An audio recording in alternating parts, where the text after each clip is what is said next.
Honorable Chancellor Dr. S.V. Bujumdar sir, Pro Chancellor Dr. Vidya Eravdekar madam, Vice Chancellor Dr. Rajani Gupte madam, and our Minister Honorable Nitin Gadkari ji, along with the students, faculty members, staff members, alumni of Symbiosis, and all the other guests who have joined today for today's session of the Golden Jubilee Lecture Series by Honorable Minister Nitin Gadkari ji.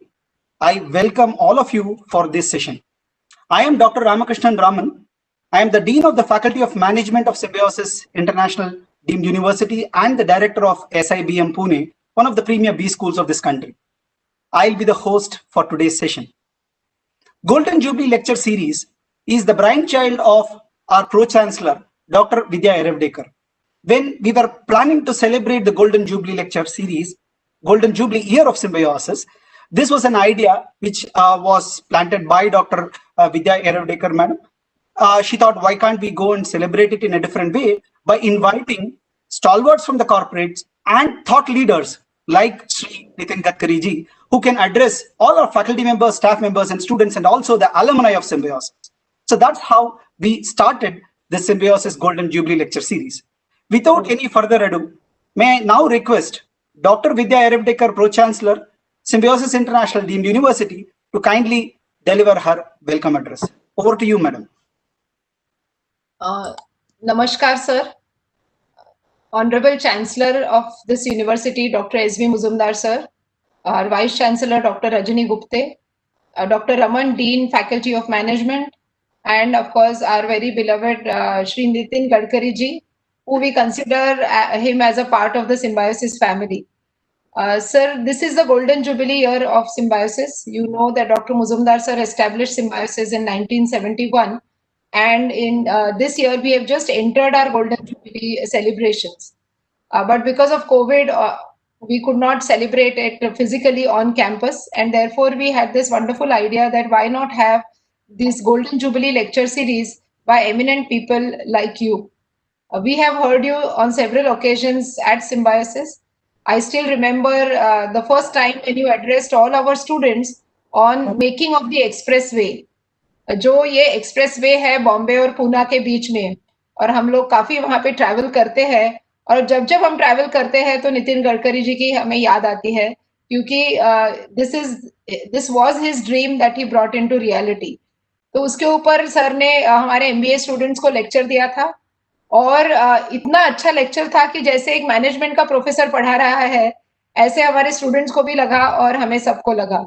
तो sir की जो भाषा है और sir जैसे बोलते हैं, तो जैसे एक प्रोफेसर जैसे होते हैं, तो सर आप जब कभी पॉलिटिकल डिस्कोर्स से आप बाहर पढ़ोगे तो जरूर सिम्बायोसिस में, और सिम्बायोसिस नागपुर कैंपस जो आपका ही है और आपकी वजह से हमने वहां पे बनवाया, वहां पे प्लीज आप पढ़ाने के लिए आइए एज अ प्रोफेसर.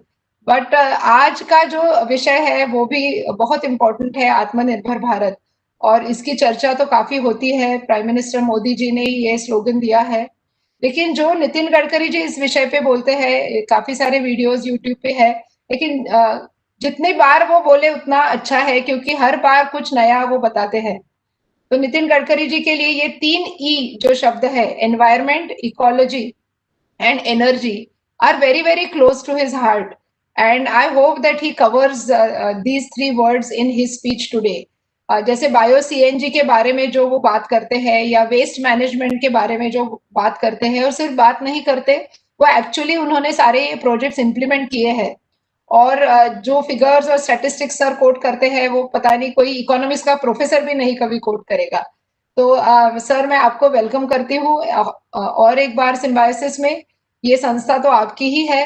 नागपुर के कैंपस के बारे में मुझे लगता है कि ये देश में सबसे अच्छा कैंपस हमारा बन गया है वहां पे, और आज आप वर्चुअली बात करेंगे हमारे स्टूडेंट्स के साथ, और एक क्वेश्चन आंसर सेशन भी हमने रखा है जहां पे you will be answering questions of our students. So without taking much time sir, I once again welcome you to the Symbiosis golden jubilee lecture series, and I am sure this talk will add one more aspirational value to our students, because आप सिर्फ ये theory और वो statistics नहीं coat करते, लेकिन students को ऐसे इंस्पायर करते हो कि स्टूडेंट्स को लगे कि हम स्टार्टअप्स करें या हमारी कंपनियां खोले. तो इस बारे में भी आप उनसे बात करिए. or thank you very much again for joining this lecture series. Thank you so much, ma'am, for that welcome address. In fact, Honorable Minister, sir, I'd like to tell you that we have a program on innovation and entrepreneurship. And you are one of the lectures that's available on YouTube is a mandate during the induction of all these students. We make them watch of how innovatively you have made things happen at Nagpur.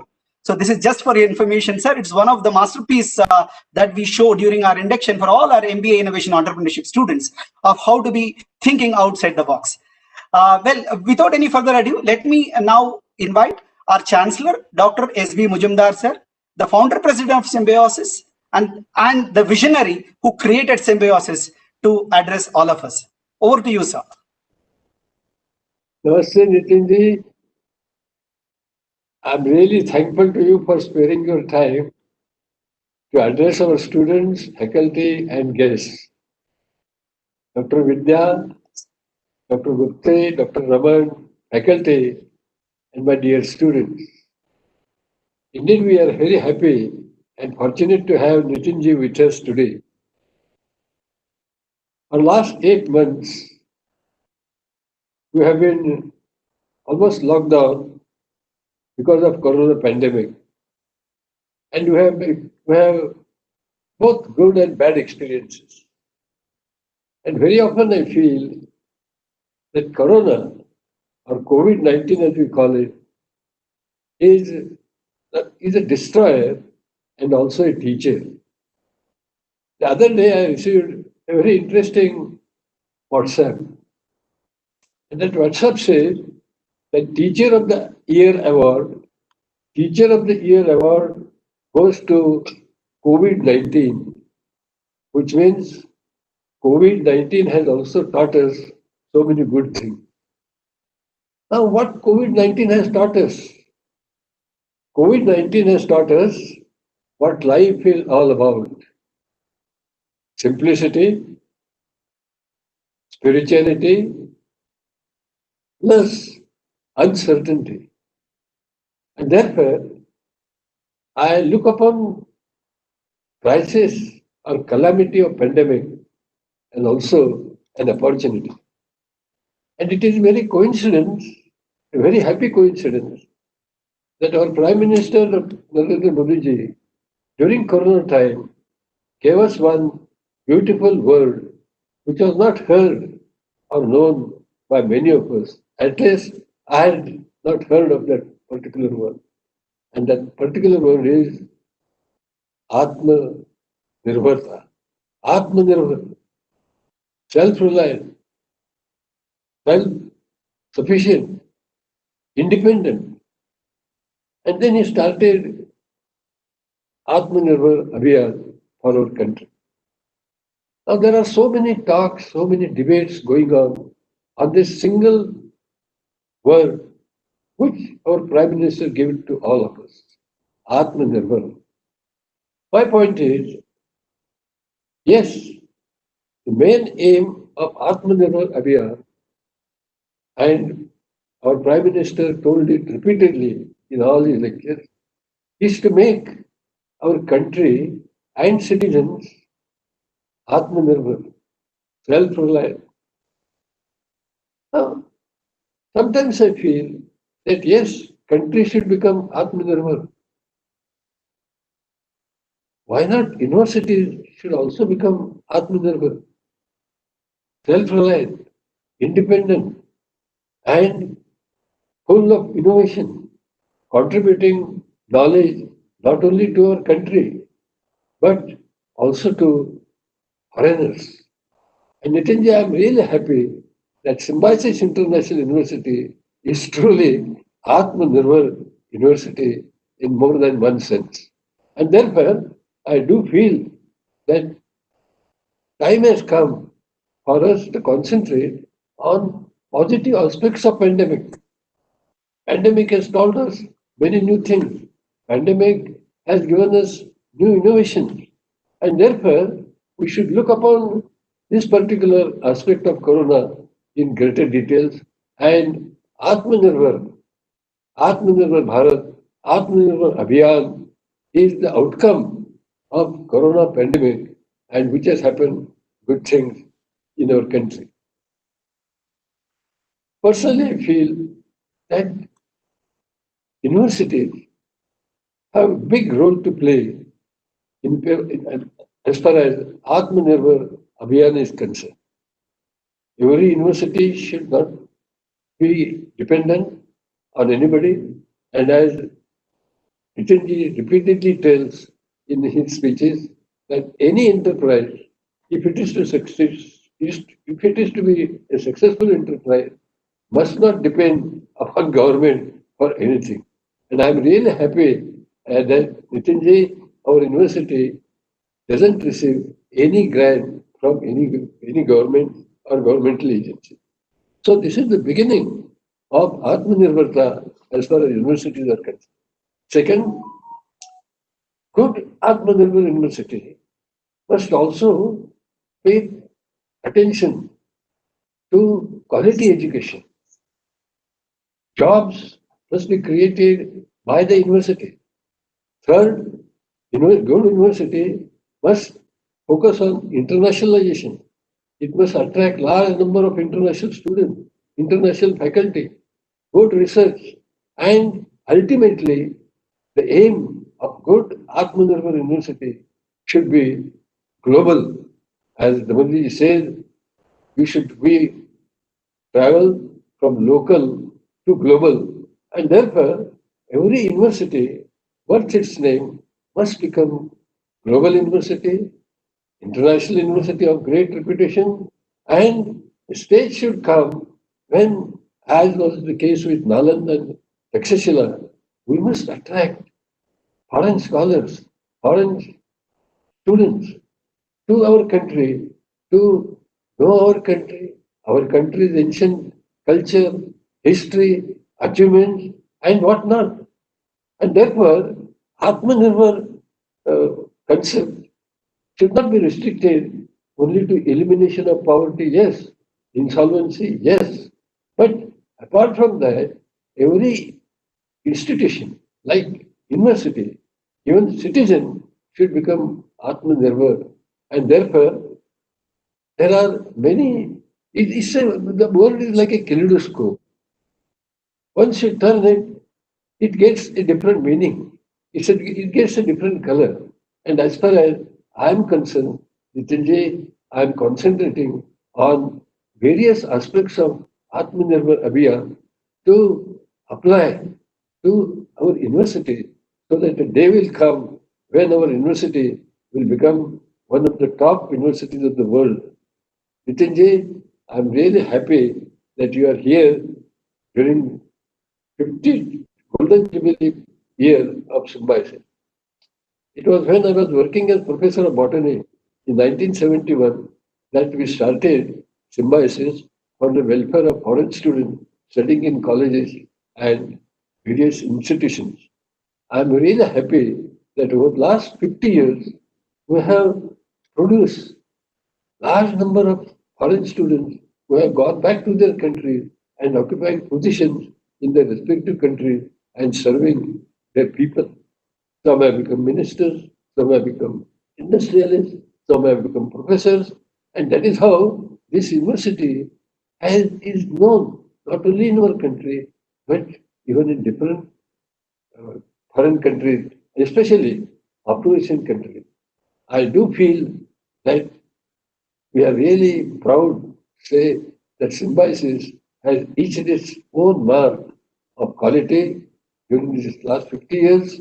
And I'm really happy that Nitinji, our favorite family member of Symbiosis, is here to bless us, support us, and inspire us, ignite us with new brilliant ideas and innovation. With these few words, Nitinji, once again I welcome you and thank you very much for coming over here. God bless you. Thank you. Thank you, sir. Thank you for setting the tone for today's session on Atmanirbhar Bharat. I would like to inform the minister today that we have more than 4,000 plus students, faculty, staff who joined this session via the YouTube as well as the WebEx platform here, sir. Allow me to give a short introduction. All of us know you for various projects that you have taken. So I'll possibly take a minute to give a short kind of introduction to you so that it becomes a formal aspect as for this session. Sri Nitin Gadkari ji is the Honorable Minister for Road Transport and Highways and Minister for Micro, Small and Medium Enterprises, Government of India. All of us know about this for sure. But let me introduce him in some other context. An innovator, an accountable public representative, a great orator, one who gives impetus to progress, a fast-track decision maker, a visionary on a mission. That's Sri Nitin Gadkari ji, who is the minister who's going to address today on Atmanirbhar Bharat. Sir, that's a short possible introduction that I could have given to you. Thank you so much for taking out time to address all of us. Over to you for the session today on Atmanirbhar Bharat. Thank you. Symbiosis International University के vice chancellor doctor S B Mujumdar, vice chancellor doctor Rajani Gupte, pro chancellor doctor Vidya Yerawdekar, doctor Raman और इस कार्यक्रम में सहभागी हुए सभी मेरे प्राध्यापक, विद्यार्थी मित्र और विशेष रूप से सुनने वाले सभी अतिथिगण, भाई और बहनों, सबसे पहले मैं सिम्बोसिस इंटरनेशनल यूनिवर्सिटी को गोल्डन जुबली के उपलक्ष्य में बहुत बहुत शुभकामनाएं और शुभेच्छाएं देता हूं। सिम्बोसिस इंटरनेशनल यूनिवर्सिटी ये विजन डॉक्टर मुजुमदार, जिन्होंने अपने जीवन में अपना पूरा जीवन शिक्षा क्षेत्र के लिए समर्पित किया और अपने विजन के अनुरूप एक शून्य से उन्होंने सिम्बोसिस इंटरनेशनल यूनिवर्सिटी और इतने बड़े प्रमाण पर शिक्षा क्षेत्र में इतना बड़ा कार्य खड़ा किया। मुझे लगता है कि अपने देश में एक अनूठा ऐसा कार्य है। ये यूनिवर्सिटी में आने वाले स्टूडेंट्स वर्ल्ड में से अनेक देशों में से आते हैं। ये रिकॉग्निशन यूनिवर्सिटी को जो मिला है और जो रेपुटेशन यूनिवर्सिटी ने एस्टैब्लिश किया है, वो डॉक्टर मुजुमदार साहब की मेहनत, परिश्रम का सबसे बड़ा फल है। और इसलिए मैं हृदय से उनको अभिनंदन भी करता हूं, अभिवादन भी करता हूं और उनको शुभकामनाएं भी देता हूं। उनके साथ उनके परिवार में, शैक्षणिक परिवार में जो भी सभी प्राध्यापक, शिक्षक, वीसी है, विद्यार्थी है, बाकी लोग हैं, इनको भी मेरी बहुत बहुत शुभकामनाएं। सही में आत्मनिर्भर भारत की संकल्पना यानी सिम्बोसिस की सक्सेस स्टोरी, यही तो आत्मनिर्भर भारत की संकल्पना है। ना मुजुमदार साहब के पिता, ना उनके घर से उनको कोई प्रॉपर्टी मिली थी, जबकि वो कोल्हापुर जिले से एक छोटे परिवार से आए थे। उनके बैकग्राउंड में कोई कैपिटल नहीं था, कोई उद्योगपति, कोई माँ और बाप कोई बड़े धनवान है, ऐसी स्थिति नहीं थी। तो पुणे के कॉलेज में लेक्चरर करके वो नौकरी कर रहे थे। और नौकरी करने वालों की कितनी मर्यादा होती है आप सबको पता है, पर एप्रोप्रिएट विजन और इस क्षेत्र में कटिबद्धता, कमिटमेंट, इसका अच्छा उदाहरण उन्होंने प्रस्तुत किया। और आज उन्होंने इंटरनेशनल यूनिवर्सिटी एक रेप्यूटेड, रिकॉग्नाइज पूरे देश में, वर्ल्ड में एस्टैब्लिश की। यही तो आत्मनिर्भरता है। नहीं तो सरकारी पैसे से यूनिवर्सिटी चलाना, ये तो चल ही रहा है। मैं हमारे एग्रीकल्चर कॉलेज के वीसीस को हर बार कॉलेज यूनिवर्सिटी को बताता हूं कि आपको सरकार ने 5-5, 6-6 हजार एकड़ जमीन दी है। आप उसमें से 500 एकड़ में सीड प्लॉट लगाइए, अच्छे सीड तैयार करिए, कुछ अच्छे प्लांट तैयार करिए और बेचिए, और उसमें से आपका तनख्वाह निकालिए। हमने आपको कैपिटल भी दिया, इंफ्रास्ट्रक्चर भी दिया, ऊपर से आपको ग्रांट भी चाहिए। तो आपकी इकोनॉमिक वायबिलिटी इतना सब देने के बाद अगर यूनिवर्सिटी में नहीं है तो आप क्या सिखाते हैं? तो कहीं ना कहीं ये प्रश्न चिन्ह खड़ा होता है कि इतने एसेट, इतना कैपिटल, इतनी मदद देने के बाद भी वो सेल्फ सफिशिएंट क्यों नहीं है?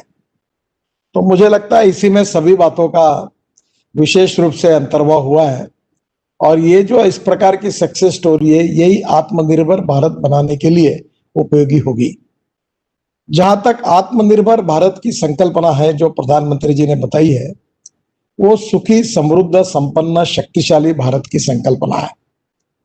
कहीं महात्मा गांधी जी ने राम राज्य कहा था, तो राम राज्य एक आदर्श राज्य था और आदर्श राजा और आदर्श राज्य की संकल्पना को देखकर उन्हें राम राज्य की कल्पना दी थी। हम महाराष्ट्र में छत्रपति शिवाजी महाराज को हमारा आदर्श मानते हैं और शिवशाही छत्रपति शिवाजी महाराज हमारे लिए आदर्श थे। आज भी हमारे जीवन में राजा कैसा होना चाहिए, हर चीज में उसके स्टैंडर्ड्स अगर हम जब सोचते हैं तो छत्रपति शिवाजी महाराज की याद करते हैं। यशवंत कीर्तिवंत सामर्थ्यवंत जाणता राजा, निश्चयाचा महामेरू बहुत जनासी आधारू अखंड स्थितीचा निर्धारू श्रीमंत योगी, ऐसा जिनका वर्णन किया गया है वो राजा शिव छत्रपति, ये हमारे आदर्श है। और ये सब राम राज्य से लेकर छत्रपति शिवाजी महाराज से लेकर महात्मा गांधी तक और लोकमान्य तिलक स्वतंत्र वीर सावरकर तक हमारे देशभक्तों ने, समाज सुधारकों ने अपने सामने जो उद्दिष्ट रखा था वो सुखी समृद्ध संपन्न शक्तिशाली भारत का ही सपना रखा था। और अगर सबकी भावना जो थी, स्पिरिट था, वो एक ही था और आज वो ही स्पिरिट भारतीयों के मन में है और इसी स्पिरिट के आधार पर आत्मनिर्भर भारत की संकल्पना हमारे सामने रखी गई है। सबसे पहले मैं आपको ये कहूंगा कि आत्मनिर्भर भारत बनने के लिए क्या करना चाहिए और आत्मनिर्भर भारत बनाने के लिए हमारे देश में हमें किस दिशा से चलना चाहिए, इसका अंतर्मुख होकर विचार करके हमको नीति निर्धारण करना पड़ेगा। ये नीति निर्धारण केवल सरकार का नहीं होगा, ये समाज के सभी क्षेत्रों का होगा। एजुकेशन सेक्टर है, सोशल सेक्टर में जितने सेक्टर्स आते हैं वो सब सेक्टर, हेल्थ सेक्टर है, हर सेक्टर में हमको हमारा देश आगे ले जाना है और इसलिए हर सेक्टर की एक विजन बनाकर हमें काम करना होगा। मोटी तौर पर जो आर्थिक क्षेत्र है उसकी चर्चाएं होती है। हमारी देश की इकोनॉमी की भाषा में, हमारी इकोनॉमी की जब हम चर्चा करते हैं तो जीडीपी ग्रोथ में करते हैं। आज कोविड के कारण निश्चित रूप से हम अनेक समस्याओं का सामना कर रहे हैं और हमारे देश में जो जीडीपी आता है उस जीडीपी का अगर हिसाब लगाया जाएगा तो करीब 14 से 16% जीडीपी आता है एग्रीकल्चर से, एग्रीकल्चर एंड अलाइड सेक्टर से। ये कृषि क्षेत्र में हमारी टोटल पॉपुलेशन आज 65% डिपेंड करती है और 65% पॉपुलेशन का सकल उत्पादन में सहयोग 14 से 16% है। फिर दूसरा हमारा सेक्टर है मैन्युफैक्चरिंग सेक्टर। मैन्युफैक्चरिंग सेक्टर में हमारा 22 से 24% है, जिसमें हमारी इंडस्ट्री आती है, छोटे उद्योग आते हैं, एमएसएमई आती है, माइक्रो, स्मॉल स्केल, मीडियम, सभी प्रकार की मैन्युफैक्चरिंग जो यूनिट चलाते वो इसमें आते, जो 22 से 24% आते हैं। बाकी रहा है सर्विस सेक्टर और सर्विस सेक्टर में आज जो परिस्थिति है उसमें 52 से 54% हमारा जीडीपी है। अब हमें अगर दुनिया में आगे होना है तो हमारी सबसे बड़ी महत्वपूर्ण आवश्यकता है कि हमें एग्रीकल्चर सेक्टर को, ग्रामीण और रूरल सेक्टर को कम से कम 30% तक ले जाना है। तब तक हमारी गरीबी, भुखमरी, बेरोजगारी ये कृषि और ग्रामीण क्षेत्र में बहुत ज्यादा है। आपको पता होगा कि 115 एस्पिरेंट डिस्ट्रिक्ट्स हैं जो सोशली, इकोनॉमिकली, एजुकेशनली बैकवर्ड है, जहां स्कूल नहीं है, कॉलेज नहीं है, रोजगार नहीं है, गरीबी है, भुखमरी है, बेरोजगारी है। ये सेक्टर कौन से है? अगर ये हमने आइडेंटिफाई किया तो इसमें एग्रीकल्चर सेक्टर है, ट्राइबल सेक्टर है और रूरल ग्रामीण क्षेत्र है, कृषि क्षेत्र है। तो पहली बात 14 से 30% अगर जाना है तो हमें गांव के लोग शहरों में आने की समस्या जो है इसको निपटाना होगा। अब मुझे यह समझाने की आवश्यकता नहीं है कि आप बड़े बड़े शहरों से आए, आज पूना में क्या प्रॉब्लम्स है। आज पूना में काफी ग्रामीण क्षेत्र से लोग क्यों आ रहे हैं? क्योंकि पूना में रोजगार है। अगर यही रोजगार अगर कोल्हापुर, सांगली, सातारा जिले के तालुका प्लेस की जगह पर मिल जाएगा तो वहां के लड़के क्यों आएंगे? महाराष्ट्र के छोटे छोटे गांव में रोजगार उपलब्ध होगा तो क्यों आएंगे? पर प्रॉब्लम ये हुआ है कि हमारे इंडस्ट्री का डिसेंट्रलाइजेशन होने के बजाय, विकेंद्रीकरण के बजाय केंद्रीकरण हुआ, और इसके कारण जो होता है वो पुणे ही आ रहा है। और फिर इसके कारण पुणे की नागरिक समस्याएं निर्माण हुई है। पुणे में अब आज देखिए कि एयर पोल्यूशन, वाटर पोल्यूशन की समस्या है, रेसिडेंशियल की समस्या है, ट्रैफिक जाम की समस्या है, अलग अलग प्रकार की समस्या हम उसका सामना कर रहे हैं। पर यही कृषि ग्रामीण क्षेत्र में अगर रोजगार होंगे, मैं इसका अच्छा उदाहरण देता हूं। नागपुर में मैं मुजुमदार साहब को मैंने रिक्वेस्ट की कि आपका सिम्बायोसिस इंस्टीट्यूट नागपुर में लाइए, क्योंकि विदर्भ से बड़े प्रमाण पर लोग शिक्षा लेने के लिए पुणे में आते थे। तो पुणे में इसलिए जाते थे कि जिस प्रकार का एजुकेशन उनको चाहिए था वो पुणे में मिल रहा था, इसलिए पुणे में जा रहे थे। अब उन्होंने देश का सबसे अच्छा कॉम्प्लेक्स नागपुर में खड़ा किया है, फैकल्टी भी अच्छी है। तो आज पुणे से और देश से भी लोग अब नागपुर आने के लिए तैयार हो रहे हैं। अब 10,000 लड़के वहां पढ़ रहे हैं। अब नागपुर के लड़कों को पुणे में जाने की आवश्यकता शिक्षा के लिए नहीं, यानी नागपुर शिक्षा के दृष्टि से आत्मनिर्भर बना। यही तो हमारी संकल्पना है कि हम लोग अगर ऐसे छोटे छोटे स्थानों को भी शक्तिशाली बनाएंगे, छोटे छोटे लोगों को शक्तिशाली बनाएंगे, छोटे छोटे गांवों को शक्तिशाली बनाएंगे, गांव गरीब मजदूर किसान को शक्तिशाली बनाएंगे, तो स्वाभाविक रूप से हमारा जो मिशन है वो पूरा होगा। और इसलिए हर क्षेत्र में विशेष रूप से हमारे ये प्रयास जो है, ये प्रयास यानी आत्मनिर्भर भारत की विजन है। और मुझे खुशी है इस बात की कि आज कृषि और ग्रामीण क्षेत्र में हमने बहुत अच्छे तरीके से काम शुरू किया है। पहला इसकी समस्या है कि पानी की। आज हमारे कृषि क्षेत्र में अगर इरिगेशन बढ़ता है, आपको पता होगा मैं कुछ दिन पहले वाटर रिसोर्सेस मिनिस्टर था, तो मैसाल, टेम्बू, ये कभी होने वाले प्रकल्प नहीं थे जो पश्चिम महाराष्ट्र में थे। मैंने उसके लिए पैसा उपलब्ध कराने का काम किया, और आज मुझे खुशी है कि महाराष्ट्र में कम से कम ऐसे अनेक प्रकल्प थे जो 50% से ज्यादा उनका काम हुआ था और 8, 10, 15 साल से बंद पड़े थे। उन सब प्रकल्पों को मैंने पूरा करने के लिए पैसे दिए और भारत सरकार की ओर से कुछ कर्जा निकाल के दिए।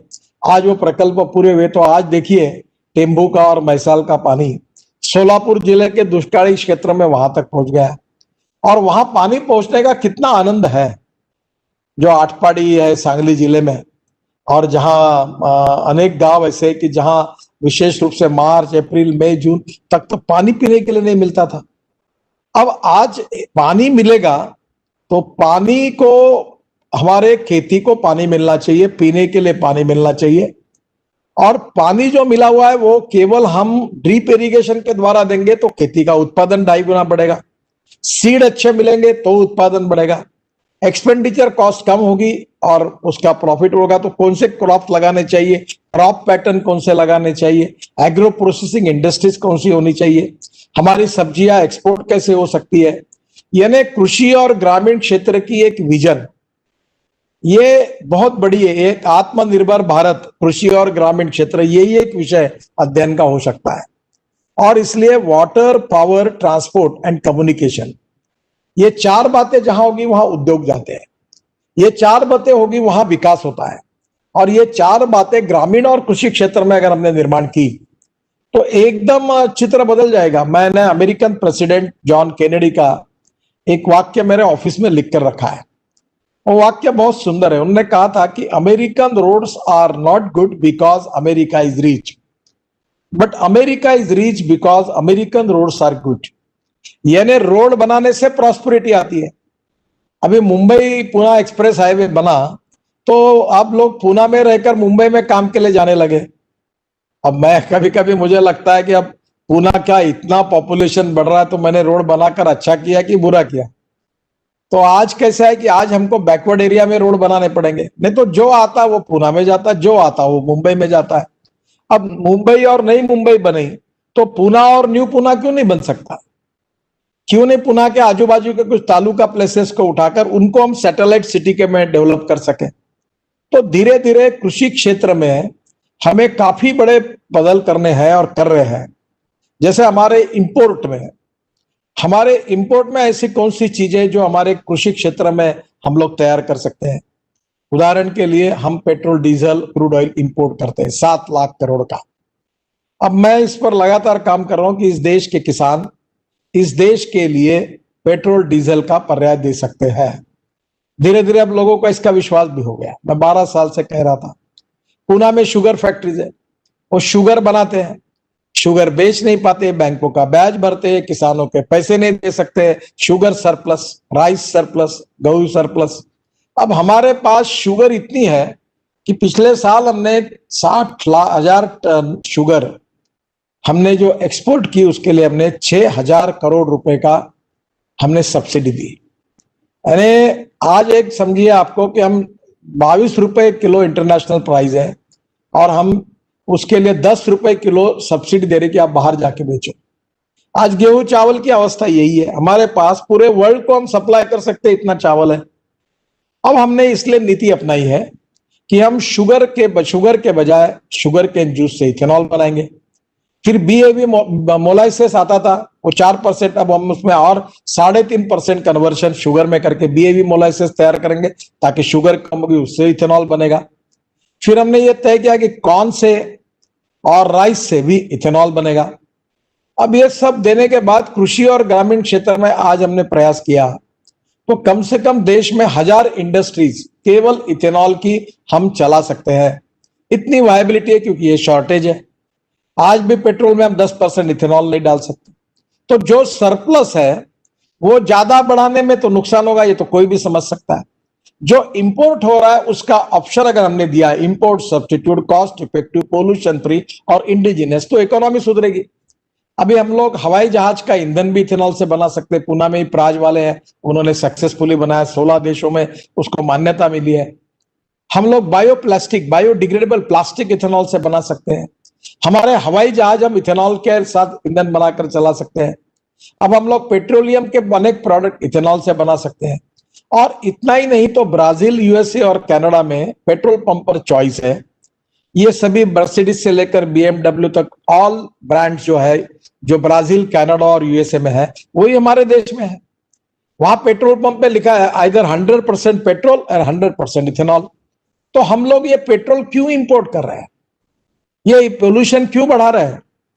इसके बजाय अगर हम इथेनॉल की इकोनॉमी अगर 3 लाख करोड़ की, 2 लाख करोड़ की बनाएंगे तो हमारे गांवों में कम से कम 50 लाख ग्रामीण क्षेत्र के युवाओं को रोजगार मिलेगा। हम प्लास्टिक करके हमारा इन्वायरमेंट खराब कर रहे हैं। अभी प्लास्टिक मैंने लाया था ब्राजील से, वो बायोडिग्रेडेबल प्लास्टिक इथेनॉल से बना हुआ है। वो फेंकने के बाद 78 आवर में मिट्टी हो जाती है। तो ऐसी बहुत सी चीजें हैं जिसका उपयोग ग्रामीण क्षेत्र में करने से ग्रामीण क्षेत्र में हम रोजगार निर्माण कर सकते हैं, ग्रामीण क्षेत्र की ग्रोथ रेट को बढ़ा सकते हैं, ग्रामीण क्षेत्र में एग्रो प्रोसेसिंग इंडस्ट्रीज की शुरुआत कर सकते हैं, हैंडलूम, हैंडीक्राफ्ट, विलेज इंडस्ट्री ये बढ़ा सकते हैं। अब आपको पता होगा कि हमारे यहाँ डेनिम बनाते हैं हम खादी ग्रामोद्योग में, और यूएसए में एक अमेरिकन कंपनी है लिवाइस करके, वो हमारा डेनिम खादी का लेते हैं। अब खादी डेनिम की महिलाओं की जूते चप्पल बनाई और लोगों के जूते बनाए। अब जो हमारे बनारस का जो सिल्क है, शालू बनता था, उसकी जूती चप्पल के बनी है। अब हमारे यहाँ जो हमारा मधुबनी पेंटिंग है बिहार का, उसके जूते चप्पल बने और वो अब मार्केट में आए हैं। तो innovation, entrepreneurship, science, technology, research, skilled and successful practices, इसको हम नॉलेज कहते हैं। और यही conversion of knowledge into wealth हमारे देश का भविष्य है। ये नॉलेज जो है ये उद्योग क्षेत्र में, कृषि क्षेत्र में, हैंडलूम हैंडीक्राफ्ट्स में, रूरल इंडस्ट्री में, ट्राइबल सेक्टर में, अलग अलग प्रकार की इसके हजारों लाखों प्रोजेक्ट इकोनॉमिकली वायबल है, खड़े हो सकते हैं।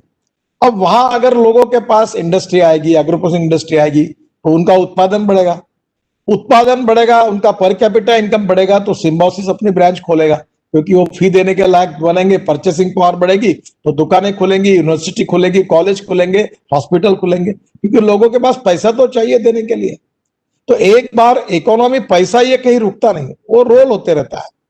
तो इसलिए सबसे इंपॉर्टेंट चीज जो मुझे लगती है कि कृषि और ग्रामीण क्षेत्र में अगले 25-30 साल का विचार करते हुए एक विजन पे हमको काम करना होगा। और यही विषय ये बहुत लंबा है क्योंकि मुझे समय के अनुसार इतना, यही मेरे रुचि का विषय पर मैं उससे ज्यादा समय नहीं बोल पाऊंगा।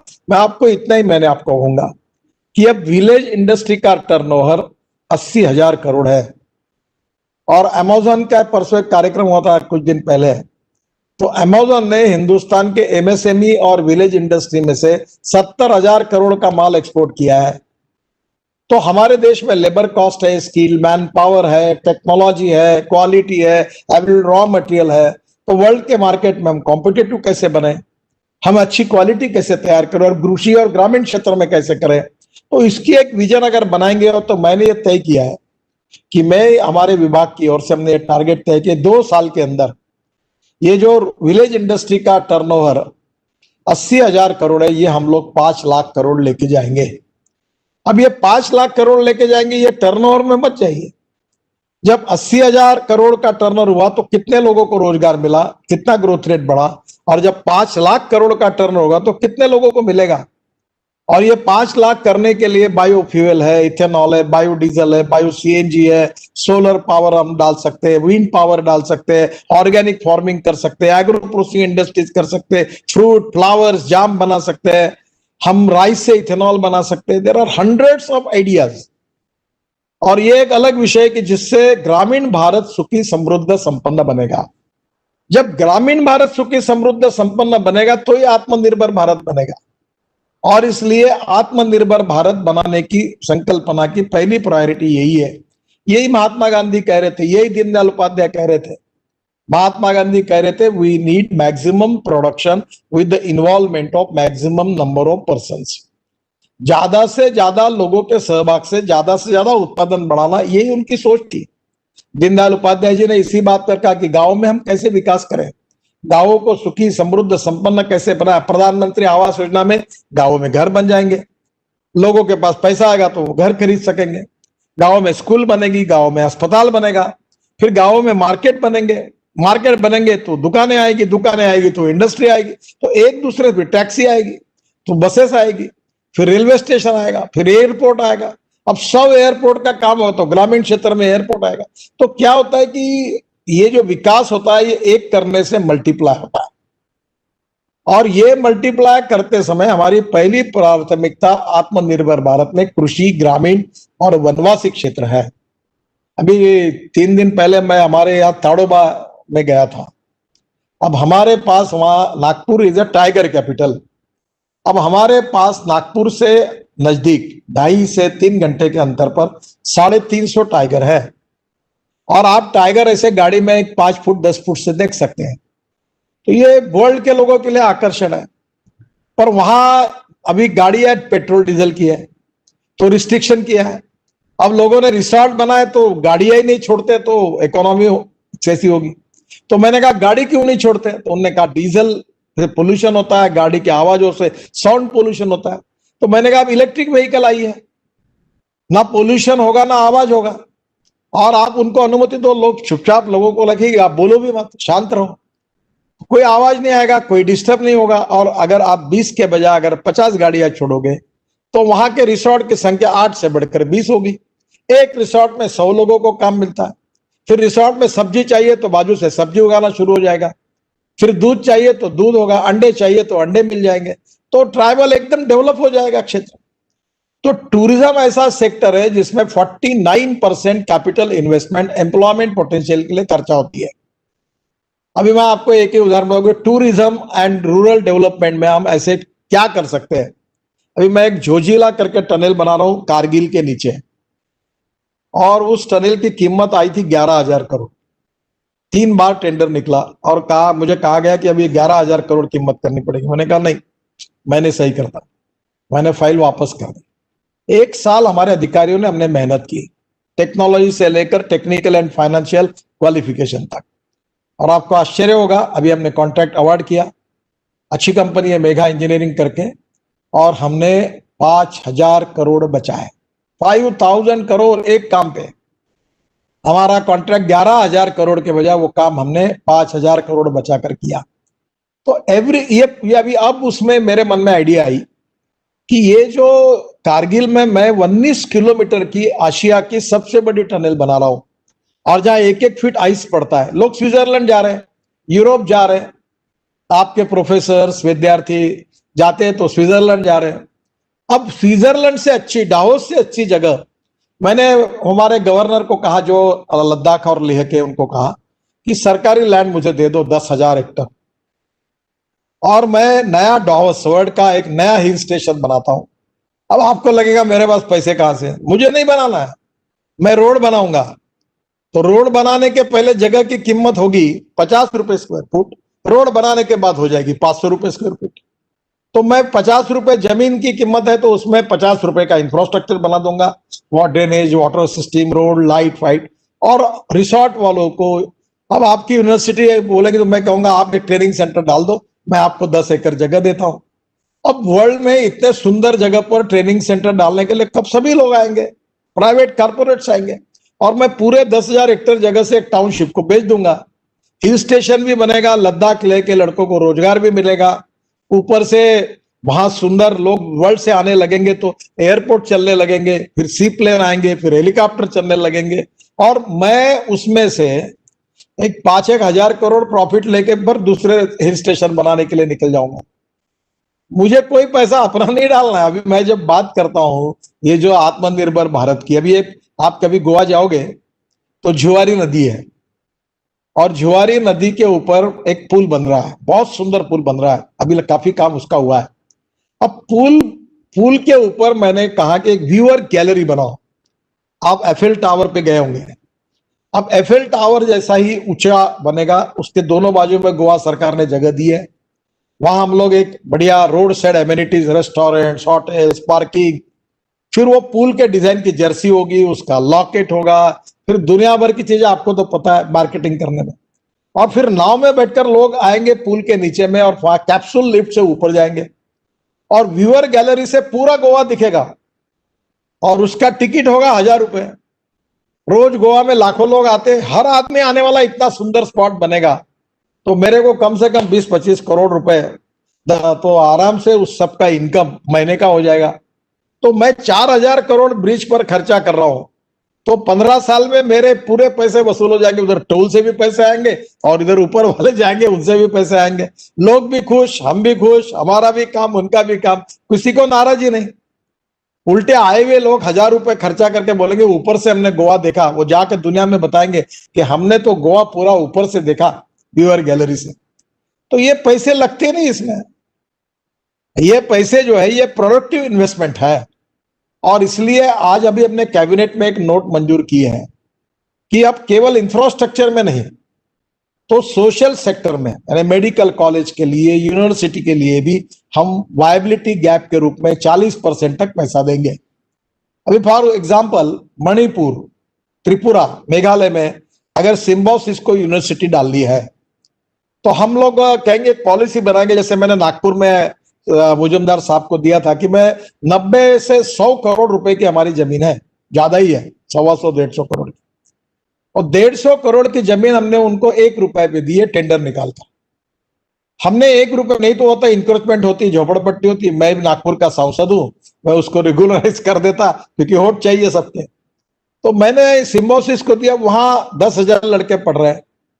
अब वो फैसिलिटी भी हो गई और लैंड एज ए इक्विटी के रूप में हमने दी, तो एक प्रकार से ये वायबिलिटी गैप को सपोर्ट किया, क्योंकि अपने कमर्शियल रेट से जमीन लेकर यूनिवर्सिटी बनाना वायबल नहीं है। कोई मुजुमदार साहब अपने घर से पैसे नहीं डाल सकते। एक बात इतना कर दे भाई, 2 पैसे मुझे नहीं मिले तो एक बार चलेगा, पर जो पैसे उससे उतना होना चाहिए तो ही कोई डालेगा। तो आज ये हम सोशल सेक्टर में मेडिकल कॉलेज के लिए, यूनिवर्सिटी के लिए भी, अब बाकी सभी बातों के लिए 40% वायबिलिटी गैप देने का निर्णय हमारा भारत सरकार के कैबिनेट में हुआ है।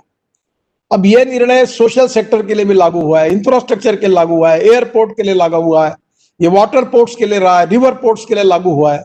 जहां जहां इकोनॉमिक वायबिलिटी नहीं है वहां अगर ऐसे प्रोजेक्ट खड़े होते हैं सोशल सेक्टर में, इंफ्रास्ट्रक्चर में, वो खड़े हो जाएंगे।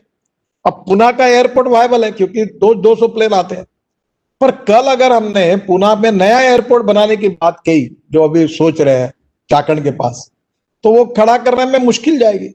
तो जो पोर्ट अगर 2,000 करोड़ का होगा तो भारत सरकार ये कहेगी कि 2,000 करोड़ के पोर्ट के लिए मैक्सिमम 40% यानी 700 से 800 करोड़ रुपए हम आपको इक्विटी देंगे, हम आपको सपोर्ट करेंगे, ग्रांट यूनिट देंगे। तो 1200 करोड़ में प्रोजेक्ट होगा तो वायबल होगा। तो एयरपोर्ट, रेलवे स्टेशन, मेट्रो, अनेक चीजें ऐसी है।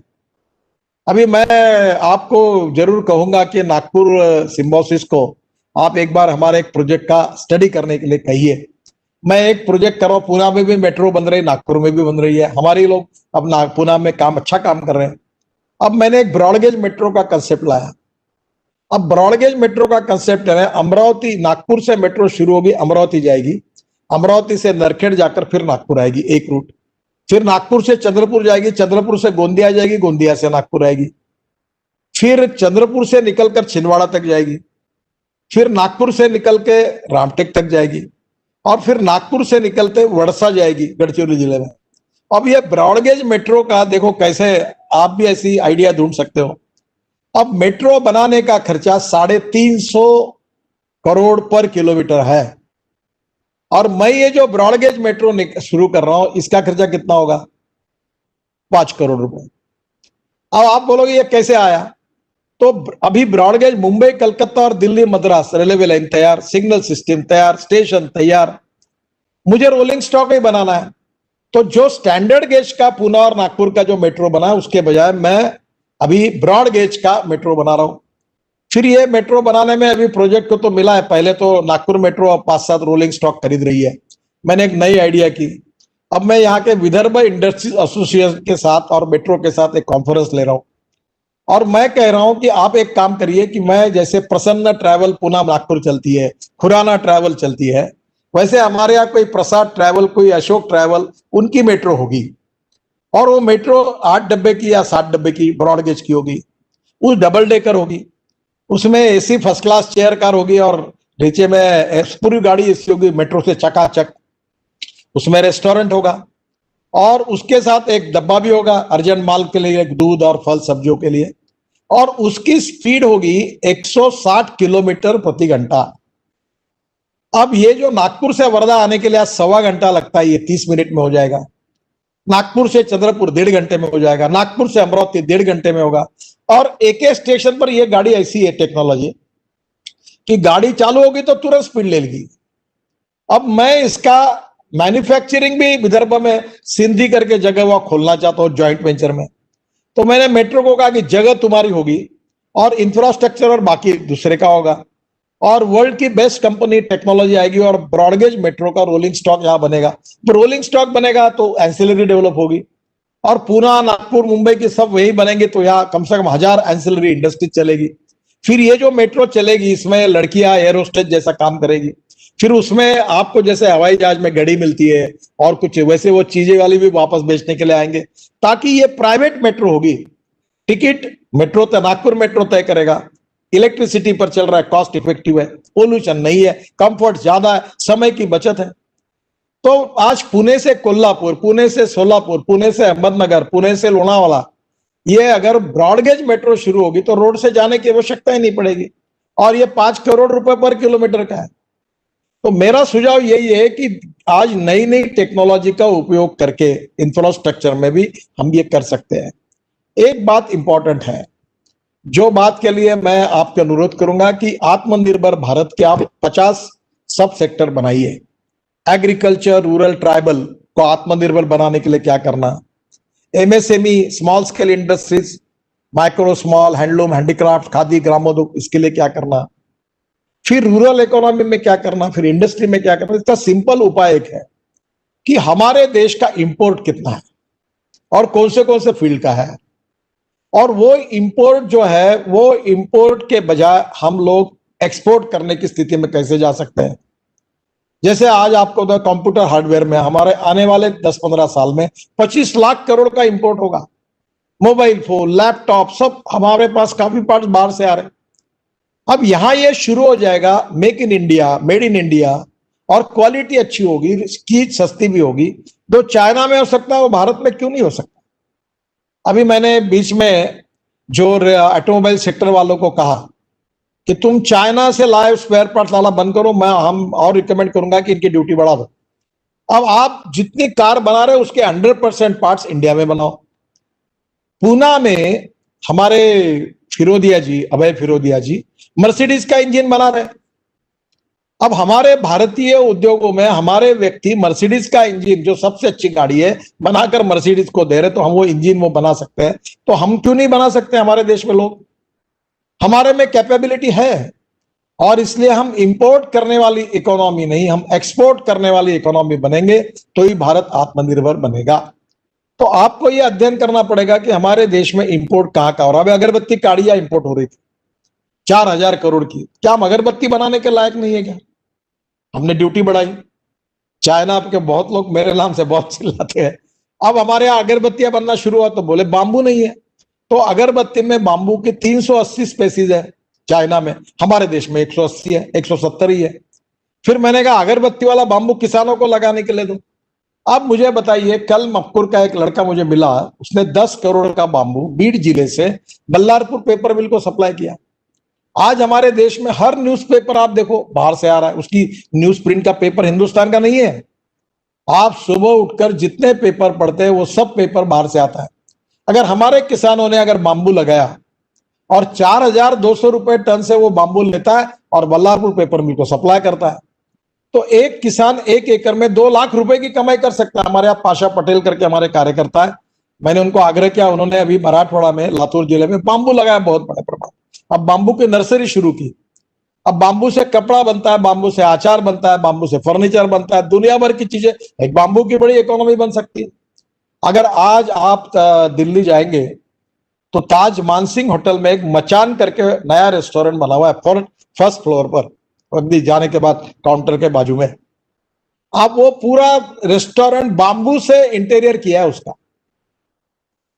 अगर बांबू का इंटीरियर करने का काम शुरू हुआ तो बांबू किसान लगाएगा, तो पूना में जो लगाता है गन्ना ही लगा रहा है। अब गन्ने में 1 लाख रुपए एकड़ में मिलते तो बांबू में 2 लाख रुपए मिल सकता है। जो शॉर्टेज है वो हम बनाए, वो चीज तैयार करें। इसलिए क्रॉप का हमारा जो क्रॉप का जो पैटर्न है वो हमको बदलना पड़ेगा। अब कॉर्न लगाते तो एमएसपी 1,700 रुपए की और हम कॉर्न 1,000 रुपए में बेचते, कॉर्न सरप्लस हो गया, राइस सरप्लस हो गया। इंटरनेशनल प्राइस और मार्केट प्राइस की तुलना में हमारी प्राइस एमएसपी ज्यादा हो गई, तो सरकार भी, कौन सी भी सरकार कितना खरीद सकेगी? तो हमें जो इंपोर्ट कर रहे हैं ऐसी चीजों का हिंदुस्तान में हम बनाएं, पहले हमारी रिक्वायरमेंट पूरी करें और फिर एक्सपोर्ट करने की शुरुआत करें। इस एक बात से हिंदुस्तान आत्मनिर्भर यानी अपना 60-70% पूरा हो जाएगा। अब एक बात मैं आपको कहूंगा कि मैं, विद्यादाई ने मुझे एक यूनिवर्सिटी के सेमिनार में बुलाया था और जो प्राइवेट डीम यूनिवर्सिटी थी उनमें मैं गया था। तब मैंने उनको पूछा, उन्होंने मुझे जो स्टैटिस्टिक बताया वो मुझे बड़ा अच्छा नहीं लगा। उन्होंने कहा कि वर्ल्ड में से जो लोग डीम यूनिवर्सिटी, प्राइवेट यूनिवर्सिटी में जा रहे हैं, उनके परसेंटेज में उनकी हिंदुस्तान की प्रायोरिटी कितनी है, ये लड़के कहाँ कहाँ जा रहे हैं। तो जो आंकड़ा उन्होंने मुझे बताया वो देखकर मुझे अच्छा नहीं लगा। आज भी वर्ल्ड के लोगों के लिए, एजुकेशन के लिए, हेल्थ सर्विसेज के लिए क्या हिंदुस्तान डेस्टिनी नहीं बन सकता? एक समय पूरे अरब कंट्रीज से मुंबई में हम आते थे, सफेद कपड़े पहने हुए लोग दिखते थे क्योंकि मुंबई के हॉस्पिटल में यही आते थे। हमारे डेंटल क्लिनिक्स हम 5 लाख निकाल सकते हैं देश में, इतनी जरूरत है। टेक्नोलॉजी है, उसमें अच्छे अच्छे डॉक्टर है, उनको बहुत प्रैक्टिस चल सकती है। मैं 2-3 बार डेंटिस्ट के पास गया तो उसने 1.5 लाख का बिल किया मेरा, प्राइवेट डॉक्टर, बहुत कम है। अभी वेटरनरी हॉस्पिटल खोलेंगे तो अभी हमने 2 लीटर की, चितले साहब ने किया है सांगली में, हमारे अभी हुआ है अभी हमारी वेटरनरी यूनिवर्सिटी में, कि 2 लीटर की देशी गाय को साहीवाल और गिर जो ब्राजील में है उसका सीमेंस लाकर हमने इंजेक्ट किया, तो इसकी जो माँ थी जिसका सीमेंस लाया है वो 50 लीटर वाली होगी तो 25 लीटर की गोरी होगी, और 25 लीटर की गोरी होगी तो अभी टेक्नोलॉजी आई कि गोरी ही होगी, 99% गोरा नहीं होगा। और हर गाय अगर हमारी देशी नस्ल की 25 लीटर देने वाली होगी तो लोग गाय को क्यों बेचेंगे? और अभी तो रेमंड वालों ने किया है सुंदर काम, वो तो पूरा लीवर भी ट्रांसप्लांट कर रहे हैं। और ये इतना, पूरी हमारी गाय की पूरी जनरेशन बदल जाएंगी, और एक गाय अगर 25 लीटर वाली बनेंगी और हम हमारे यहीं अगर वो सब उसका घास बनाएंगे तो हमारे इतना मिल्क होगा कि पूरी गांव की इकोनॉमी बदल जाएगी। तो मेरा कहने का उद्देश्य यही है कि इंपोर्ट को कम करना, एक्सपोर्ट को बढ़ाना। उद्योगों को जो माल तैयार कर रहे हैं उसमें 101% good quality, punctuality, delivery on time and good packaging, ताकि honesty and credibility is the biggest capital of 21st century. तो कॉस्ट इफेक्टिवनेस चाहिए, क्वालिटी चाहिए, without compromise with the quality. हमें लॉजिस्टिक कॉस्ट कम करनी पड़ेगी, लेबर कॉस्ट कम करनी पड़ेगी, पावर कॉस्ट कम करनी पड़ेगी, और चाइना से भी सस्ता हम दे सकते हैं, ये प्रूव करना होगा। हमारे पास जो जो स्ट्रेंथ और वीकनेसेस है हमको मालूम है। हमारे पास कॉटन अवेलेबल है। तो हमारे यहाँ, मैं कल एक फैक्ट्री में गया था, हमारे यहाँ हिंगनघाट में वी टेक्सटाइल करके है, तो वो पूरा माल बांग्लादेश भेज रहे थे। कपास हमारे यहाँ से लेते थे विदर्भ से, और उनका पूरा वो ग्रे क्लॉथ बनाकर पूरा बांग्लादेश, इटली, साउथ कोरिया जा रहा था। यही तो आत्मनिर्भर भारत की संकल्पना है कि इस हमारे गांव के किसानों का जो कपास है वो लेने वाला आदमी हमारे पास है, और वो उसको अगर बाहर भेजेगा तो हमारा वैल्यू एडिशन होगा, रोजगार मिलेगा, वहां 2-3 हजार लोगों को काम भी मिला है। तो हमें इंपोर्ट को कम करना है या खत्म करना है, और चाहे डिफेंस का हो, चाहे हमारे विशेष रूप से आज हमारी अलग अलग प्रकार की टेक्नोलॉजी डेवलप हो रही है, अलग अलग फील्ड में जा रहे हैं, स्पेस साइंस में, इलेक्ट्रिक कार में, मास रैपिड ट्रांसपोर्ट में, इंफ्रास्ट्रक्चर में, ये इतने बड़े प्रमाण पे इनोवेशन है, रिसर्च है, कि अगर हम उसको आत्मसात करते हैं तो हम हमारी इकोनॉमी को मजबूत बनाएंगे। क्या हम वर्ल्ड की नंबर 1 की इकोनॉमी बन सकते हैं? बिल्कुल बन सकते हैं। वर्ल्ड की सबसे ज्यादा young, talented, skilled engineering man power हमारे साथ है। वर्ल्ड में सबसे रिकॉग्नाइज सॉफ्टवेयर इंजीनियर्स भारत के हैं। वर्ल्ड में अच्छे डॉक्टर्स भारत के हैं। हमारे पास रॉ मटेरियल अवेलेबल है, और ये सब स्ट्रेंथ हमारी है। उसके साथ साथ हमारे वीकनेसेस है, उनको रिमूव करते हैं। हमारे एक्सपोर्ट को बढ़ाकर इंपोर्ट को कम करके हम इकोनॉमी को मजबूत बनाकर रोजगार का निर्माण करेंगे, तो गरीबी, भुखमरी, बेरोजगारी दूर हो जाएगी, पर कैपिटा इनकम बढ़ेगा, और समतोल विकास होगा, सोशल इकोनॉमिक इक्वेलिटी भी आएगी, और हम एकदम समृद्ध, संपन्न, शक्तिशाली नंबर 1 की ग्लोबल इकोनॉमी बनेंगे। तो यही तो हमारा सपना है। और इसमें आखिरी का मुद्दा एक ही कहूंगा कि इसमें नॉलेज इज द पावर, जो आप कर रहे हैं। और नॉलेज में अभी रोज उसके रेफरेंसेस बदल रहे हैं। नॉलेज इंटरनेट के कारण ओपन हो गया है। अब आप नॉलेज में, एक अमेरिका में छोटी सी बात तो आपको 1 सेकंड में आपको भी समझ जाएगी। तो अब नॉलेज के आधार पर हमारे देश में हम दुनिया से ज्ञान लेंगे या दुनिया को ज्ञान देंगे। तो we need to improve the quality of education of international standards and parameters. क्या अमेरिका में वहां के लड़के लड़कियों को ऐसा लगे कि मुझे अगर सीखना है तो इंडिया में जाना चाहिए, मुझे अगर कुछ जाना, स्किल और ट्रेनिंग, इंजीनियरिंग कॉलेज जाना, आईआईटी जाना है तो इंडिया में जाना चाहिए? क्या इतना क्वालिटी, इतना स्टैंडर्ड्स हम मेंटेन कर सकते हैं क्या?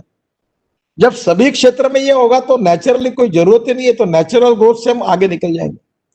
तो हम जहां जहां काम कर रहे हैं वहां, जहां जहां हम काम करना चाहते हैं वहां, और जहां जहां हमको भविष्य की पॉलिसी बनाकर इस दृष्टि से आगे जाकर टारगेट पक्का करके जाना है, वहां हमको सब क्षेत्र में एक एप्रोप्रिएट विजन को लेकर हमें एक बदलाव की स्थिति निर्माण करनी पड़ेगी।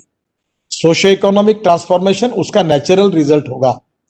पर एक बात जरूर है जो मैं कहूंगा कि भारतीय संस्कृति, इतिहास और विरासत, ये हमारी स्ट्रेंथ है। Value based education system, value based family system, मूल्याधिष्ठित जीवन पद्धति हमारी स्ट्रेंथ है। तो ज्ञान, विज्ञान, तंत्र विज्ञान, इनोवेशन, एंटरप्रेन्योरशिप, साइंस, टेक्नोलॉजी के साथ मूल्याधिष्ठित जीवन पद्धति, परिवार पद्धति, ये भी सिखाने की आवश्यकता है। छत्रपति शिवाजी महाराज हो, रामायण महाभारत हो, भगवान गौतम बुद्ध हो, बाबा साहेब अम्बेडकर हो, लोकमान्य तिलक हो, आखिर इन सब बातों में उनके जीवन की जो वैल्यूज थी, उनका जो विचार था, हम अच्छे साइंटिस्ट भी है, और उसके साथ साथ भारतीय मूल्यों के आधार पर हमारी जीवन पद्धति भी है, और दोनों का समन्वय मिलकर हम आगे जाएंगे तो सही अर्थ में हमारा उचित विकास होगा। भौतिक प्रगति हो जाएगी, गाड़ियां आएगी, मर्सिडीज गाड़ी आएगी, बंगले बन जाएंगे, पर रोज रात को सब लोग पार्टियां बना बनाकर पीकर सो जाएंगे, तो उस हिंदुस्तान की समृद्ध और संपन्नता का क्या उपयोग होगा? तो एक तरफ हमें निश्चित रूप से एंटरटेनमेंट भी चाहिए, हमें मॉडर्न एटीट्यूड लेकर भी आगे जाना है, but modern attitude it doesn't mean that western attitude. आधुनिकरण और पाश्चात्यकरण में फर्क है। तो आधुनिकरण भी करें और मूल्याधिष्ठित जीवन पद्धति भी रखे और ज्ञान, विज्ञान, तंत्र विज्ञान, innovation, entrepreneurship, science, technology, research को भी आत्मसात करें और उसके आधार पर वर्ल्ड का सभी दृष्टि से, जैसे छत्रपति शिवाजी महाराज को हम आदर्श राजा कहते हैं, शिवशाही को आदर्श राज्य कहते हैं, उसी प्रकार का हमारा एक सुखी, समृद्ध, संपन्न, शक्तिशाली, भय, भूख, आतंक और भ्रष्टाचार से मुक्त, अंतर्गत और बाह्य सुरक्षा, इसमें हम इतने ताकतवान बने डिफेंस में, हमें हमारे देश का विस्तार करने के लिए नहीं ताकतवान बनना है, क्योंकि हमें इसलिए ताकतवान बनना है कि सामर्थ्यवान व्यक्ति ही शांति और अहिंसा प्रस्थापित कर सकता है। दुर्बल व्यक्ति ने कितना भी कहा तो भी कोई नहीं सुनता। हमें धर्म का रक्षण करने के लिए, दुर्बलों का रक्षण करने के लिए जो भगवत गीता में भगवान श्री कृष्ण ने कहा है, उसके लिए हमें शक्ति चाहिए। और ऐसे भारत का निर्माण, आत्मनिर्भर भारत का निर्माण करना, ये हमारे इस पीढ़ी का एक मिशन भी है। मुझे याद है हमारे दत्तोपंत ठेंगड़ी जी एक बहुत बड़े थिंकर थे। वो कहते थे every politician thinks about next election and every socio economic reformer जो नेशनल रिकंस्ट्रक्शन करते हैं, they thinks from century to century. तो आने वाला ये जो शतक है, इसमें हिंदुस्तान को इस दिशा में ले जाने की जिम्मेदारी हर स्टेक होल्डर की है, अपने अपने क्षेत्र में। इसी दृष्टि से हिंदुस्तान को आगे ले जाने के लिए जब कोशिश होगी तो ही परिणाम निकलेंगे, थेंबे थेंबे तड़े साथे। हर व्यक्ति के प्रयासों से ये आत्मनिर्भर भारत की संकल्पना पूरी होगी और उसमें आप जैसी संस्थाओं का भी योगदान बहुत बड़ा है। शिक्षा क्षेत्र में आपने बहुत बड़ा काम किया है और यही भी आत्मनिर्भर भारत की दिशा में हमारा एक जाने का मार्ग भी है। इसलिए मैं मुजुमदार जी को और आप सबको गोल्डन जुबिली के उपलक्ष्य में बहुत बहुत अभिनंदन भी करता हूं, धन्यवाद भी देता हूं। और मैं तो राजनीतिज्ञ हूं, मुझे इतना टाइम भी नहीं मिलता, पर आपको आत्मनिर्भर भारत की ब्लूप्रिंट, विजन, मैंने कहा इसमें से अनेक क्षेत्र अब छूटे हुए हैं। जितने जितने क्षेत्र आपको, जैसे कहते हैं ना, आंखें लगाने के बाद जहां तक आपकी नजर जा रही है, उन सब क्षेत्रों तक आत्मनिर्भरता के मिशन को लेकर पूरा करने के लिए हम क्या करें, उसकी एक विजन बनाने का काम आप जैसे विद्वान और यूनिवर्सिटी के लोग करेंगे। शायद कुछ क्षेत्रों तक भी करेंगे तो भी वो देश के लिए एक नई विजन हो सकती है। मैं आपको बहुत बहुत धन्यवाद देता हूँ। मुजुमदार साहब जी को भी, उनका, डॉक्टर साहब का अभिनंदन और शुभेच्छाएं देता हूँ। उनका स्वास्थ्य अच्छा है। आप कोविड की लड़ाई भी हम जीतेंगे, इकोनॉमिक वॉर भी जीतेंगे। हमें पॉजिटिविटी को बढ़ाना है, आत्मविश्वास को बढ़ाना है। आत्मविश्वास और अहंकार, दो शब्दों के बीच में अंतर बहुत कम है। हमने अहंकारी तो नहीं रहना चाहिए, पर आत्मविश्वासी जरूर रहना चाहिए। मुझे लगता है कि कोविड-19 इस पर भी हम जीतेंगे और इकोनॉमिक वॉर भी जीतेंगे। और जैसे अटल बिहारी वाजपेयी जी ने कहा था कि कदम से कदम मिलाकर चलना होगा, और हमारे एक कवि ने कहा था कि हम होंगे कामयाब, और दूसरी एक कविता थी, कोशिश करने वालों की कभी हार नहीं होती। तो मुझे लगता है ये तीनों कविताएं हमारी भविष्य की दिशा देने वाली है, और इसके लिए मैं आप सब लोगों को बहुत बहुत शुभेच्छाएं देता हूं। धन्यवाद, नमस्कार। Thank you so much, sir. If it was here at Lavia campus, you would have got a standing ovation for this session that you delivered now. I would say it was pearls of wisdom on Atmanirbhar Bharat, with the plethora of examples that you have quoted of how this can happen. Hats off to you and the projects that you have actually implemented in real time. There are people who actually, create strategies, but you are one among them who not only create but implement and show to the world that what can be done in an innovative fashion. So thank you so much for this. Sir, आपके पास समय होगा sir एक दो questions लेने के लिए हमारा students से? One or two will be okay, sir? Thank you so much. Yeah. I would like to give the first question to Abhinav Bansal. He is a student of Symbiosis Institute of Business Management from Bangalore. Abhinav, a very good afternoon, Nitin sir. It's an absolute honor to be interacting with you today.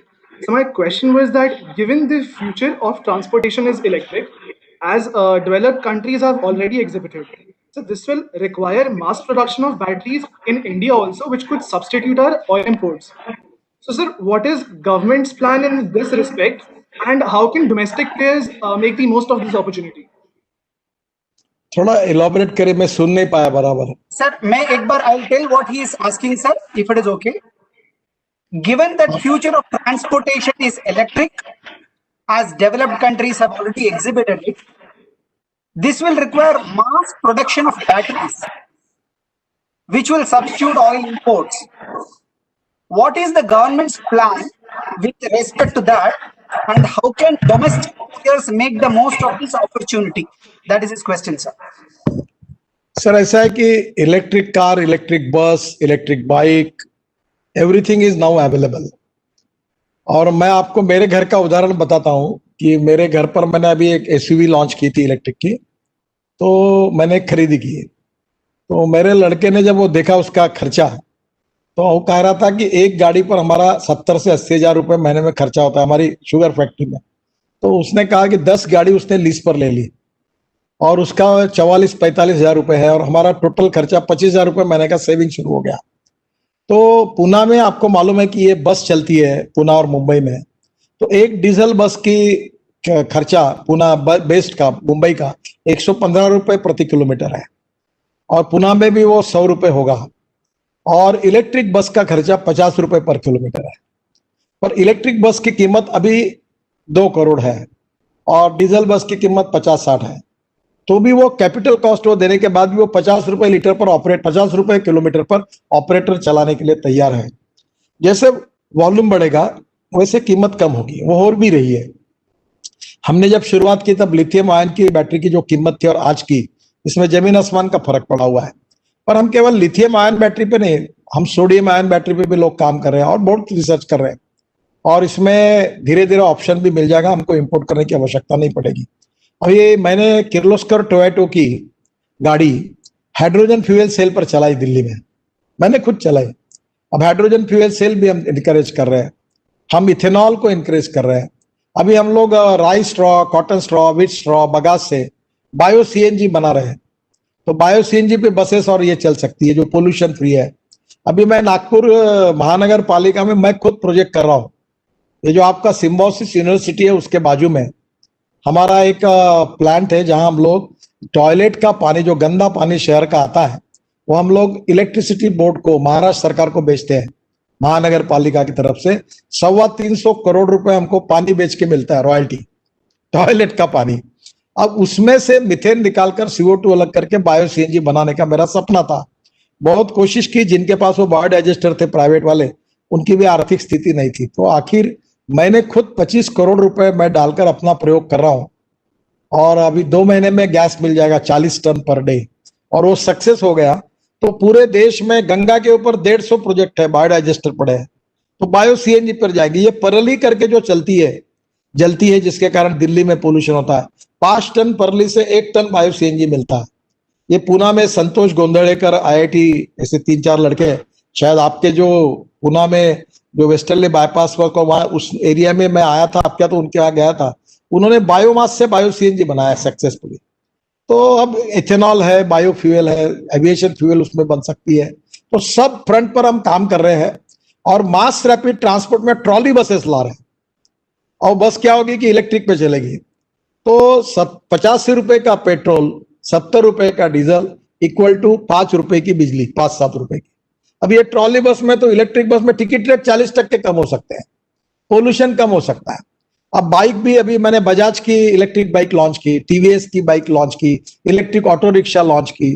एक बात जरूर है कि volume कम होने के कारण cost थोड़ी ज्यादा है, और लॉन्ग टर्म पर वो पुराता है, फिर भी उसको लोग ले रहे हैं। और अभी मैं टू व्हीलर इलेक्ट्रिक को टैक्सी के लिए भी अनुमति दे रहा हूं। तो धीरे धीरे इसमें काफी हो रहा है, और लोगों को कहने की जरूरत ही नहीं है। अगर सिम्बायोसिस में डिग्री लेने के बाद अच्छा करियर बनता है तो कोई मार्केटिंग करने की थोड़ी जरूरत होती है। जो काम करते हैं उनको मार्केटिंग करने की जरूरत नहीं होती है। अगर मैं अच्छा काम करूंगा मेरे कॉन्स्टिट्यूंसी, तो मैं क्यों अपना बैनर लगाओ, पोस्टर लगाओ? मैं नहीं लगाता। मैं बोलता हूँ मेरा काम अगर ठीक है तो मुझे वोट दो। तो धीरे धीरे अब ये इलेक्ट्रिक और ये इतना बढ़ रहा है कि आप 2 साल रुक जाइए, सिम्बायोसिस में ही आपके पार्किंग प्लेस पर इलेक्ट्रिक चार्जिंग स्टेशन होगा। सब प्रोफेसर VC से लेकर अपनी गाड़ियां इलेक्ट्रिक की लाएंगे और वहीं चार्जिंग हो जाएगा, और ये अच्छी अच्छी गाड़ियां इसमें चलेगी, और सब जो ब्रांड आप यूज कर रहे हैं वो भी गाड़ी आपको मिल जाएगी। और ये नेचुरल प्रोसेस से स्थितियां बदल जाएगी। सरकार की पॉलिसी इनको सबको इंकरेज करने की है, जबरदस्ती कहीं नहीं है, नेचुरल चॉइस से हो जाएगा। और आप लिख लो मेरे से कि 2 साल के अंदर, मैंने जब ये पहली बार कह रहा था तो लोग यही बोलते बैटरी महंगी है, कैसे होगा। अब आपको पता है, मुझे मालूम नहीं, पर पूना कारपोरेशन ने भी 60, 70, 100, 150 बसेस इलेक्ट्रिक की खरीदी की है। अब आने वाले 3-4 साल में पूना की 100% बसेस पूरी इलेक्ट्रिक पर हो जाएगी, मुंबई की हो जाएगी। तो धीरे धीरे ये कहने की जरूरत नहीं, और जैसे वॉल्यूम बढ़ेगा वैसे होगा। और इंडियन साइंटिस्ट लड़के काम कर रहे हैं, हमारे रिसर्च वाले काम कर रहे हैं। पूरा में ARAI है, उन्होंने अच्छा काम किया है। हमारा एक CRT करके मेरे डिपार्टमेंट का है, वो भी इस पे काम करता है। अभी LNG पर हमने बसेस और ट्रक लाकर वो कन्वर्ट कर रहे हैं, CNG पर ट्रक और बसेस कन्वर्ट कर रहे हैं। तो आने वाले समय में ट्रांसपोर्ट सेक्टर में बहुत रिवोल्यूशन होगा। सरकार पूरी तरह से import substitute, cost effective, pollution free और इंडिजिनियस, यही हमारी पॉलिसी है और हम सबको सपोर्ट कर रहे हैं। Thank you sir. अगला प्रश्न, possibly the last question, possibly of time sir, is from mister Manthan Pandya. ये हमारे Symbiosis centre of information technology है इंस्टीट्यूशन, उसमें से ये स्टूडेंट है sir. Manthan, are you there online? Yes, sir, I'm there. Very good afternoon, sir. So my question is, we often heard that free market is the future, and economists says a free market will help India to compete in global economy. Do you think imposing restrictions in the name of Atmanirbhar Bharat will seize the opportunity to compete in the global economy from India? And what are your views on this? The initial stage for Indian industry, we need more support. Actually, when you start any production of any items, naturally your cost is high. But where your number is increased, then it becomes cost effective.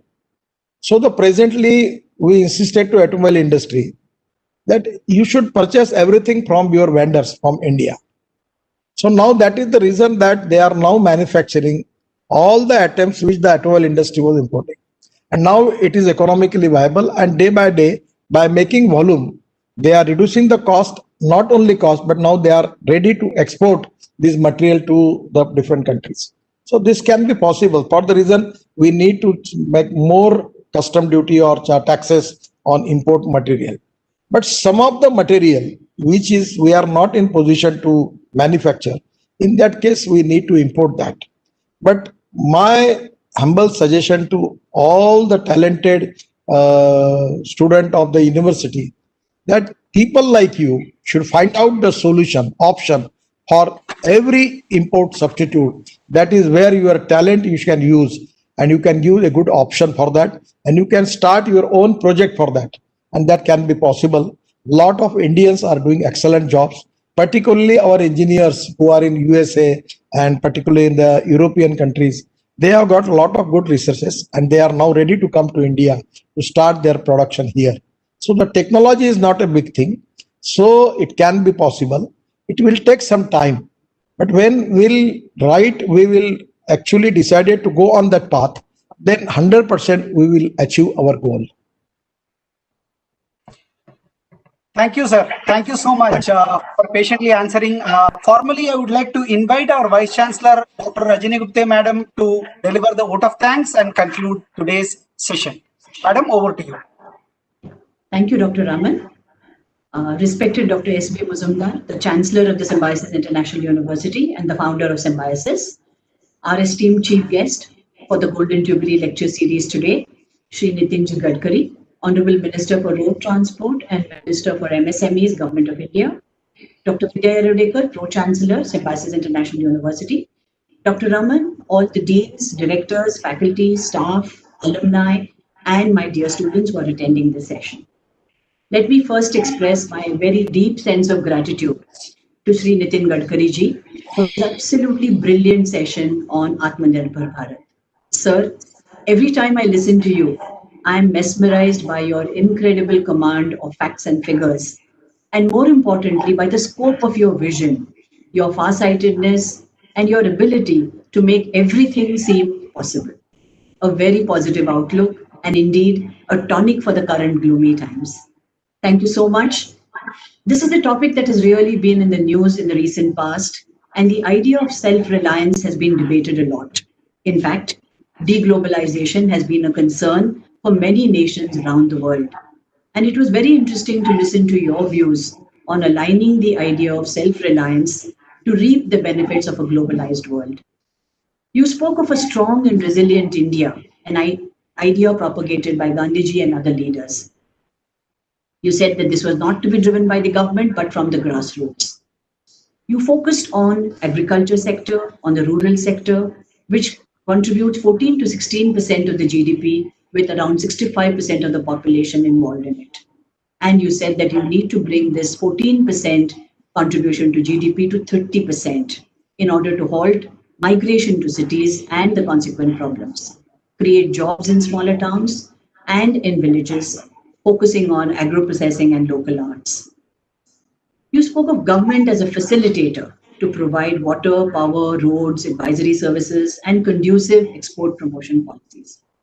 The examples that you gave of rice and sugar and biofuels to help import substitution really drove home the points so well. Every sector, we need to leverage this knowledge through innovation and technology. And in this context, you mentioned private broad gauge metro to connect towns. So to sum up, you spoke about export promotion as the focus and socio-economic transformation as the goal for Atmanirbhar Bharat.